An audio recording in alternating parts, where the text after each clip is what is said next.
आजम खान साहब, 80 हराओ भाजपा भगाओ, ये नारा ऐसे तो नहीं चलेगा गुरु। जो हालात है, क्या लड़ते तो दिखो कहीं, लड़ते तो दिखो कहीं, नहीं पहले लड़ते दिखोगे तब ना नतीजा आएगा। बड़े लोग तो जान बचा के भाग रहे और चेलों से कह रहे तो वीर तुम बढ़े चलो। नहीं नहीं, बिल्कुल जमीन पे हमारा कैडर है सर, ये आप जानते हैं। समाजवादी पार्टी उत्तर प्रदेश की मुख्य विपक्षी पार्टी है और कैडराइज पार्टी है। विपक्ष हमारा कैडर है, हमारा कैडर काम कर रहा है और हमारे जो घोषित प्रत्याशी उनके साथ काम कर रहे हैं। और जल्दी ही हमारी जो केंद्रीय मतलब रैलियां लगने जा रही हैं और पश्चिम से 1-2 दिन में प्लान आ जाएंगे। माननीय अखिलेश यादव जी, आजम खान साहब, एक मिनट आजम खान साहब, जब तक आप रैली की वो लिस्ट टाइप करवाना शुरू करोगे कंप्यूटर पर, तब तक तो खुद प्रधानमंत्री 7-8 रैली उत्तर प्रदेश में 10 रैली निपटा चुके होंगे। नहीं तो सर हम नहीं, एक मिनट सुनो, एक मिनट, आपके पास तमिलनाडु का काम तो है नहीं कि आपको तमिलनाडु जाना, शिवपाल जी को और राम गोपाल जी को आंध्रा, ऐसा तो करना नहीं, और अखिलेश जी को नागालैंड, ऐसा भी नहीं करना। आपके तो जो कुछ करना है उत्तर प्रदेश में ही करना है। ये रैली पर रैली झोंके हुए हैं भाजपा वाले। आप अभी किस में व्यस्त हो? ट्विटर में? नहीं, ट्विटर में नहीं व्यस्त, हम लोग बूथ टू बूथ पे कार्यक्रम अपना चला रहे हैं और बूथ मजबूत बूथ पे काम होगा सर तो जीत होगा।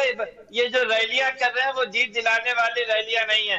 भाजपा के प्रवक्ता से मैं पूछना चाहूंगा, अगर इतना ही मजबूत है इनका जो 400 पार का सर नारा है, 400 पार का जब नारे पर इनको भरोसा तो है नहीं खुद ही, इसलिए ये केंद्रीय एजेंसियों का मिसयूज करते हैं। और जो भी विपक्ष भैया आजम खान साहब, अब ये बात अदालत में है, इसलिए अभी इस नारे में कुछ ज्यादा जुजूस नहीं बचा। केंद्रीय एजेंसियों का मिसयूज ये अदालत में है। अब नहीं, जो हमारा नेता मजबूत दिखता है उसको ये लोग उसको जेल भेज देते हैं या पकड़ लेते हैं या लालच देते हैं। अभी सर आपने देखा राज्यसभा इलेक्शन में जिन विधायकों ने हमारे वोट दिया था उनको आज 22 श्रेणी की किसी को सुरक्षा दी गई है, किसी को आजम भाई रुकना होगा, किसी को कुछ दिया गया आजम भाई, इसका मतलब कहीं ना कहीं सर पावर और सत्ता का मिसयूज हो रहा है सर, आप इससे इनकार नहीं कर सकते।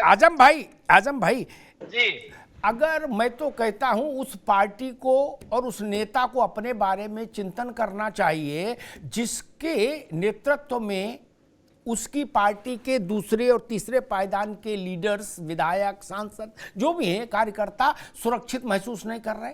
क्या आप जब उनको सुरक्षित भरोसा नहीं, एक मिनट, आप जब उनको भरोसा नहीं दिला पा रहे कि हां हम हैं, क्या करेंगे बताइए?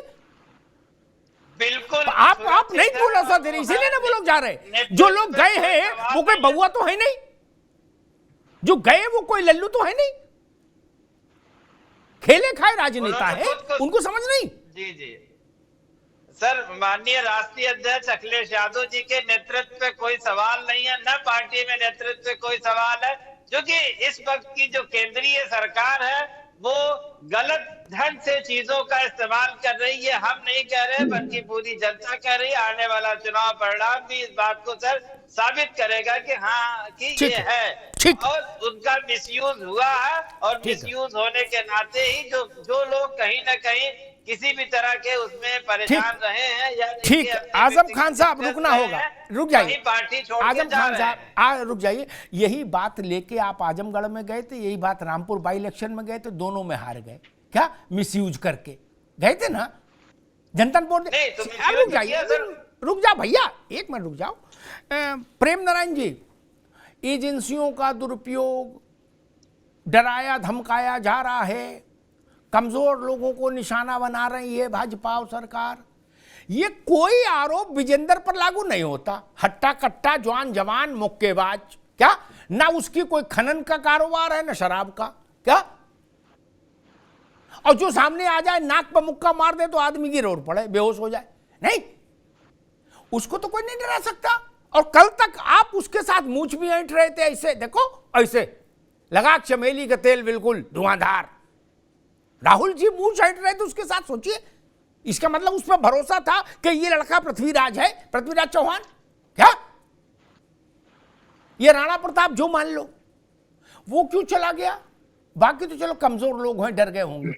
ईडी भेज दी, कहीं सीबीआई भेज दी होगी। उसके यहाँ तो ना ईडी गई, ना सीबीआई गई, ना फेरा गया, ना फेमा गया, ना दरोगा गया, ना कप्तान गया प्रेम नारायण जी, और ना डरपोक भी नहीं है। वो क्यों छोड़ा? पहली बात तो मैं आ रहा हूं रोहित भाई की तरफ। रोहित भाई ने जब वीडियो नहीं रोहित जी का जवाब दे, मैं कह रहा हूं पहले ही तो बता दो देवेंद्र क्यों चला गया। दोनों चीजों को बताऊंगा, दोनों का बताऊंगा ना, दोनों का बताऊंगा। तो रोहित भाई, मैं भी आज एक वीडियो देख रहा था, राष्ट्रीय स्वयंसेवक संघ के कार्यालय से प्रेस वार्ता की गई और उसमें कहा गया कि भारतीय जनता पार्टी अपने उद्देश्यों से भटक गई है और ये पूरी तरह से मनमानी करके देश का नुकसान कर रही है। बस यही समस्या है। एक सेकंड। अरे अब फिर वही बात आप बोल रहे थे, तब समस्या नहीं थी। मैं जो बोल रहा हूँ सुन लीजिए ना, ये आप चैनल पर बैठ करके इस देश को, अरे सुन लो ना भाई रोहित भाई, इस देश में प्रधानमंत्री आलू से सोना बनाने की फैक्ट्री लगाते हैं और आप कहते हो राहुल जी ने कह दिया, तो वो समस्या नहीं है। आपने वीडियो देखा, आपको लगा कि आपको ब्रह्मा जी ने डायरेक्ट भेजा, वो सही है। मैंने देखा वो फर्जी है। वीडियो मैंने भी देखा ना, सोशल मीडिया पे वो भी चल रहा है। राष्ट्रीय स्वयंसेवक संघ के कार्यालय के पीछे का बैनर लगा हुआ है, उसमें लिख के आ रहा है, राष्ट्रीय स्वयंसेवक संघ कह रहा है भारतीय जनता पार्टी का नेतृत्व। अरे सुन लो ना रोहित भाई, नहीं मैं तो कह रहा हूं वीडियो देखते रहो भाई। एक मिनट रोहित अभी उनकी बात आ जाए। नहीं, कांग्रेस की अभिव्यक्ति की आजादी का समर्थन मैं करूंगा, बोलिए। तो रोहित जी आप खितराई क्यों करते हो? भैया बोलो, वो नहीं बोल रहे, आप बोलो। आप किसानों की बात करते हो। नहीं, आप किसान पे नहीं जाओ, पहले इस पे आ जाओ। अभी मैं रोहित जी के ऊपर ही आ रहा हूँ, मैं रोहित जी के ऊपर ही आ रहा हूँ। तो आप दूसरे के बात को, अपने बात को, अरे डिबेट आपकी ने मुझ पे नहीं रखी है। डिबेट रखी है कि कांग्रेस का क्या होगा, चुनाव कहाँ है, चुनाव लड़ोगे कि नहीं लड़ोगे, या 29 की तैयारी कर रहे हो अभी से? वही मैं बता रहा हूँ। और चुनाव होता है किसानों से, चुनाव होता है मजदूरों से, चुनाव होता है नौजवानों से, चुनाव दलाली से नहीं होता रोहित भाई। चुनाव दलाली से नहीं होता है। जो किसानों की हत्या करने वाले लोग हैं, आप उनके जाकर के पीछे झुमरू बजाओगे, घुंघरू बजाओगे, क्या आपको जनता मान लेगी? केवल ये हो गया कि आपने कह दिया, आपके अंदर सामर्थ्य है, आपके अंदर सामर्थ्य है, तो आप बताइए किसानों के हथियारों के साथ आप कैसे खड़े हो गए? किस देश पर खड़े हो गए? हम जहाँ खड़े हैं 14 और 16 छोड़िए, पर आप समझी नहीं पाए हिंदुस्तान को। आप ये बताइए, जिन्होंने चौधरी अजीत सिंह को लठयाया, जिन्होंने चौधरी अजीत सिंह को लठयाया, आप उनके पैर छू रहे हो, आप उनके साथ चले जा रहे हो, कौन से संस्कार है भाई? क्या 14-16 की बात करोगे आप? क्या 14-14 की बात करोगे? अजीत चौधरी पर लाठी चली थी, चौधरी अजीत सिंह जी पर लाठी चली थी या नहीं? ठीक, चौधरी अजीत सिंह पर लाठी चली थी या नहीं? प्रेम नारायण जी, एक मिनट दोनों लोग रुकिए, दोनों लोग क्या बात रुकिए अभी। भैया प्रेम नारायण जी, अब समय कम रह गया, वीडियो देखने का समय नहीं है। मान लीजिए, मैं धैर्य से सुन, एक मिनट सुनो भाई, एक मिनट सुनिए। चर्चा चलाए मैं कोई भी आजकल तो ये वीडियो बनाने का धंधा इतना तेज हो गया, ठीक, कोई भी अपने घर की दीवार के पीछे कोई भी बैनर बना के, कंप्यूटर से बैनर बन जाता, कोई पैसा देके तो बनवाना नहीं, कि बैनर लगा ले क्या और बैठ के बोलने लगे, ठीक है। और अगर उससे आपको संतुष्टि मिल रही है कि आरएसएस का वीडियो आपके हाथ लग गया, उसी को चलाइए, राहुल गांधी से कहिए उसको लेके अमेठी तो आए, चुनाव तो लड़े। जब वीडियो मिल गया आपको, फिर क्या डर है अमेठी से लड़ने में? जब आपके पास वीडियो लग गया हाथ, ब्रह्मास्त्र, तो लड़ जाओ अमेठी से, ताल ठोक दो। प्रेम नारायण जी, आप महाराष्ट्र देखिए, अभी कितने दिनों में कितने भाजपाई सांसदों ने, जो वर्तमान में सांसद है, कांग्रेस ज्वाइन किया? नहीं किया ना? आप बताइए, किया या नहीं किया? किया, लेकिन वो नहीं दिखेंगे। क्यों नहीं दिखेंगे? क्योंकि वो आपकी लाइन से अलग हो जाता है। भैया सभी का अपना है, हम किसी से कोई नहीं डर रहे हैं। आज संघ बोल रहा है, खुद भारतीय जनता पार्टी के लोग बोल रहे हैं मनमानी चल रही है, वो बोल रहे हैं जिनको पर्ची चल रही है। हम लोग सिद्धांत की लड़ाई लड़ रहे हैं। हमें जरूरत है, हमें युवाओं को मजबूत करने की जरूरत है। हमारे राहुल गांधी जी कहते हैं हम युवाओं को 1 लाख रुपए वार्षिक अप्रेंटिसशिप देंगे। ठीक है प्रेम नारायण भाई, हमें नारी शक्ति को मजबूत करने की जरूरत है। अभी रुकना होगा। गांधी जी कहते हैं अभी रुकना होगा, महिलाओं को देंगे, ठीक, सुविधा देंगे, भाई नारी शक्तिकरण करेंगे। ठीक, एक आदर्श स्थिति जब आपके लिए हो जाए आपके मुताबिक, तब काहे का हल्ला, क्यों नाराजगी है चेहरे पर? आप कांग्रेस सुन लो भाई, कांग्रेस मान रही है। एक मिनट प्रेमचंद जी, अभी नहीं, अभी आवाज नहीं जाएगी आपकी, अभी रुकना, अब आवाज नहीं जाएगी, अभी रुकना होगा। जब आप मान रहे हो किसान खिलाफ, नौजवान खिलाफ, महिला खिलाफ, बुजुर्ग खिलाफ, बच्चे खिलाफ, भाजपा के सब खिलाफ हैं, तो इससे अच्छा मौसम तो आपके लिए कभी नहीं आएगा। तब क्यों अमेठी रायबरेली से भाग रहे हो भैया? फिर तो ताल ठोको। और आपके पास वीडियो भी आ गया है। जब आपके पास अलाउद्दीन का चिराग लग गया, तब काहे को कह रहे हो कि भाई हम मैं कैसे चुनाव लड़ूं, हमारे पास तो समान अवसर नहीं है। जब आप जान रहे हो। खैर रोहित जी, एक बड़ा प्रैक्टिकल बात है, इस देश में नेताओं ने एक रिटोरिक बना लिया, मतलब संपुट, नौजवान, किसान, महिला, बेरोजगार, रोजगार आदि आदि। जब सब भाजपा के खिलाफ हैं तो विपक्ष को भांगड़ा करते हुए चुनाव लड़ना चाहिए था, नहीं रोज लड्डू बांटना चाहिए था। जब उनको वो वीडियो भी हाथ लग गया जो गुप्त था, क्या गुप्त वीडियो भी आ गया, और सब किसान, नौजवान, महिला, पुरुष, बुजुर्ग, बच्चे सब भाजपा खिलाफ हैं, इंडिया एनडीए के, तो फिर इंडिया वालों के चेहरे पे मुझे वो उल्लास क्यों नहीं दिख रहा, लड्डू बंटते क्यों नहीं दिख रहे?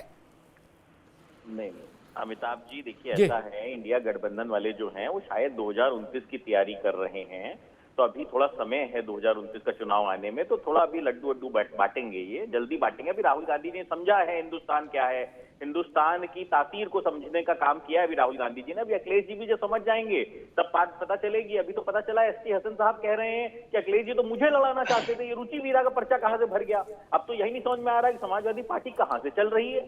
एसटी हसन साहब ने अभी भी बयान दिया है, चिट्ठी भी वायरल हो गई साथ में, वो चिट्ठी शायद नहीं पहुंची होगी हमारे कांग्रेस मित्र के पास। समस्या ये है कि ये एआई का जमाना आ गया, डीप फेक का जमाना आ गया। अभी कांग्रेस 1947 की टेक्नोलॉजी के बाहर ही नहीं निकल पाई है। अभी इनको अब अकाउंट वगैरह सीज है ना, तो शायद अभी टेक्नोलॉजी अपग्रेड कराने में थोड़ा टाइम लगेगा। अब चंदा वंदा अगले 5 साल लेंगे तो शायद करेंगे। खैर मजाक अपनी जगह।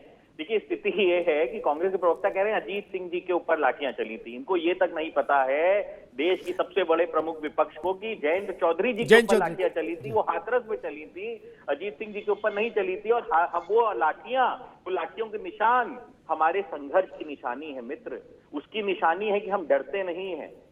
डरते तो आप हैं जो हिंदुस्तान की तासीर नहीं समझ पा रहे हैं। हिंदुस्तान में 60 साल राज करने के बाद भी आप हिंदुस्तान की जनता की भावना नहीं समझ पा रहे हैं। हमने तो बहुत कोशिश की थी कि 10 साल तक हम 2014 से 2024 तक आपके साथ हमने रहने का काम किया, और हमने कोशिश की कि शायद आप हिंदुस्तान की जनता के लिए काम कर लें, पर आप वो गांधी परिवार की वंदना के बाहर ही नहीं आ पा रहे हैं। समस्या ये है कि आप उस मुगालसे से बाहर नहीं आ पा रहे हैं कि अब जनता आपको नकार चुकी है। आप समझ नहीं पा रहे हैं कि देश की जनता क्या चाहती है। देश के गरीब तक अब 1 रुपए में से 15 पैसे नहीं पहुंचते हैं। अब 1 रुपए का 1 रुपया सीधे गरीब के खाते में पहुंचता है। उसको किसी भी ऑफिस के चक्कर नहीं लगाने पड़ते हैं। उसको उस 1 रुपए में 85 पैसे की रिश्वत नहीं देनी पड़ती है। अब देश बदल चुका है। ये राजीव गांधी जी के बयान थे कि 1 रुपए में से 15 पैसे ही पहुंचते हैं और 85 पैसे खत्म हो जाते हैं। तो आपको ये समझना पड़ेगा कि देश आगे बढ़ चुका है एक यशस्वी प्रधानमंत्री के नेतृत्व में। तो आप खाली एक व्यक्ति से अगर आप लड़ते रहोगे तो मुझे लगता है कि अब कांग्रेस का अंत निश्चित है, और मुझे लगता है कांग्रेस खत्म भी कर देनी चाहिए। आपको कांग्रेस वाइंड ऑफ कर देनी चाहिए और एक नए विपक्ष की आपको तैयारी करनी चाहिए। देखिए 2024 में कोई चुनाव है नहीं।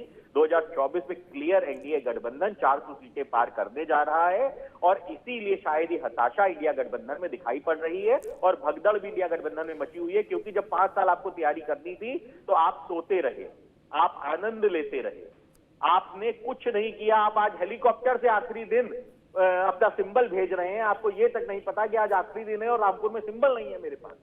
अपने कैंडिडेट को आप भेजने का काम कर रहे हैं। तो मित्र, अब देश आपको नमस्ते कर चुका है। आजादी की लड़ाई का जो आपने हवेला जिक्र के आपने जो सरकार बनाई थी, अब उसके लिए देश आपसे नमस्ते कर चुका है। ठीक, एक मिनट चाहिए। रोहित आगे बात, आगे राघवेंद्र जी, रोहित अभी रुकना होगा भाई।